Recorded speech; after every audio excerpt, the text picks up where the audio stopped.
So as tribal chief Roman வந்து தன்னோட title வந்து தோத்துட்டாரு ரெசல்மேனியாவில். அண்ட் எஸ் டைட்டில் மட்டும் தோக்கல, அவரோட பதவியை தோத்துட்டாரு. ஸோ ரோமனோட கதை முடியுது அண்ட் சோலோஸ்கோட கதை இனிமேல் தான் வந்து ஆரம்பிக்குது.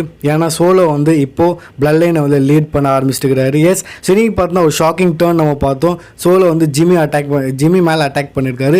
ஸோ என்ன வந்திருக்குன்னா, ஸோ நம்மளோட பவுலமன் வந்து வராரு அண்ட் பவுலமன் சொல்கிறாரு மை நேம் இஸ் பவுலமன் அண்ட் நாங்கள் வந்து இங்கே அழுவ வரல. ஸோ ரெசல்மேனியாவில் வந்து என்ன நடந்ததுன்னு நாங்கள் பார்த்தோம். அஃப்கோர்ஸ் இங்கே கோடி ரோட்ஸை ஹெல்ப் பண்ண வந்து ஜான்சனா வந்தா, அண்டர்டேக்கர் வந்தா அண்ட் அந்த ஜே ஊசோ வந்தா. பட் நாங்கள் வந்து இங்கே கம்ப்ளைண்ட்லாம் பண்ண வரல. ஆனால் இது எல்லாமே பார்த்தோன்னா கோடிக்கு வந்து இதுவாக இருந்தது. ஆனால் நீங்கள் நினச்சி பாருங்கள், ட்ரைவல் சீஃப் வந்து என்ன பண்ணான்னு. போன ரெசல்மேனியாவில் ட்ரைவல் சீஃப் தனியாக தான் வந்தார். அவர் வந்து ஃபுல்லாக கான்ஃபிடென்ட்டாக இருந்தார், தான் சொந்த இதில் தான் வந்தார் அந்த மேட்ச்சில். ஆனால் என்ன, சோலோ மட்டும் வந்திருப்பார். அண்ட் சோலோ வந்ததுக்கப்புறம் ஒரு செகண்ட் மட்டும் தான் வந்து கோடி வந்து டிஸ்ட்ராக்ட் ஆகிருக்கான். அது வந்து அவன் தப்பு. அண்ட் அதை தான் வந்து ரோமன் வந்து யூஸ் பண்ணியிருப்பார் அண்ட் தன்னோட டைட்டில் வந்து ரீட்டைன் பண்ணியிருப்பார்.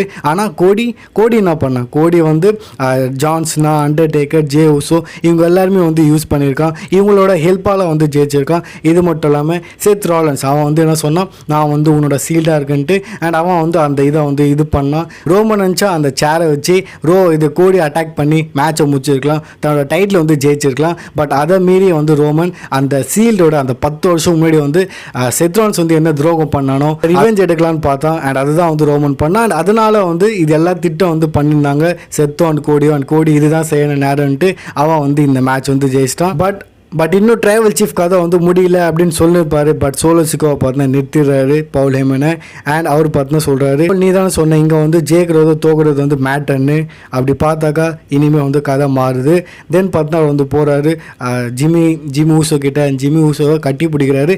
Same like as a Roman Reigns எப்படி கட்டி பிடிப்பாரோ அதேமாதிரி வந்து சோலோ கட்டி பிடிக்கிறாரு. அண்ட் ஐ லவ் யூ அந்த மாதிரி வந்து சொல்கிறாரு. அண்ட் அங்கே பார்த்தோன்னா டாமாட்டோங்க வந்து வராரு. எஸ் நான் வந்து இன்ஸ்டாகிராமில் இந்த அப்டேட் வந்து கொடுத்துருக்கேன். ஸோ டாமாட்டோங்க பார்த்தாங்க வந்து வராரு அண்ட் ஜிம்மி மேலே அட்டாக் பண்ணுறாங்க. ப்ரூட்டல் அட்டாக் பார்த்தீங்கன்னா 2 பேர் வந்து சேர்ந்து பண்ணுறாங்க. சோலோ வந்து சம்மன் ஸ்பைக் போட்டு தள்ளுறாரு. சேரை வச்சு வந்து அட்டாக் பண்ணுறாங்க. இன்னொரு சைடில் ரிங் கார்னரில் வந்து பவுலமன் வந்து கதறாரு, ஷாக்கிங்கில் இருக்காரு. என்னடா இது சோலோசிக்கோக்கு என்ன ஆச்சு, அவர் வந்து ஏன் இப்படி பண்ணுறாருன்னு. ஸோ ஃபுல்லாக பார்த்தீங்கன்னா இங்கே வந்து சோலோத்தோட கையில் வந்து இப்போ கண்ட்ரோல் எடுத்துட்டாரு. ரோமன்லாம் அவ்வளோதான், அவன் கதை முடிஞ்சது. இனிமேல் நான் தான் பிளட் லைனோட லீடர் மாரி பார்த்தீங்கன்னா தன்னை வந்து இங்கே காமிக்கிறாரு. அண்ட் ஃபோர்ஸ்ஃபுல்லி வந்து பவுலமனை தான் கூட வந்து வச்சுன்னு இருக்காரு.